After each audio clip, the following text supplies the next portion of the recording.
Goeiemôre, Dok Matt wat praat. As iemand nou vir jou 'n R100 noot sou aanbied, sal jy jou hand uitsteek en dit vat, want hy staan vir jou hierdie noot en wyf? Ja, as hy dit vir jou wil gee, hoekom sê hy dit nie vat nie? As hy nie bybedoelings daarby het nie, hoekom sê hy dit nie vat nie? Want hy bied dit mos nou aan en hy wil dit mos nou vir jou gee. In die geestelike realm werk dit presies dieselfde.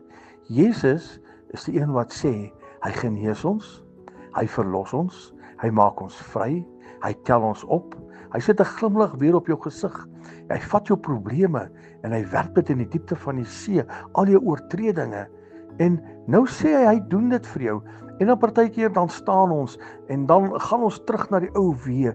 Dan sê ons, o heerlikheid, al hierdie ou sonde wat ek gedoen het, en dan spring al hierdie goeters weer op. Maar het Jesus dan nou nie gesê, ek werp dit in die diepte van die see? Hoekom wil jy nou weer daaraan dink? Hoekom wil jy dit nou weer deel van jou lewe maak? Hoekom vat jy nie dit wat die Here vir jou wil gee nie? Die Here wil dit vir jou gee en hy doen dit vir jou. As hy dit vir jou gegee het, en dan doen hy dit. En dan moet jy dit net vat. En so ook met jou gesondheid, so ook met jou finansies, so ook met jou huwelik, so ook met jou probleem met jou kinders, wat ook al jou probleem is. Jesus het gesê, hy is die oplossing, hy is die een wat die probleme vir jou uitsorteer, hy is die een wat altyd daar is vir jou.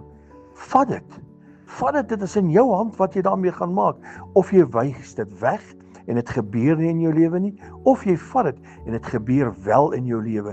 Jesus is die een wat gee, en hy gee in oorvloed. Herlewingsgroete.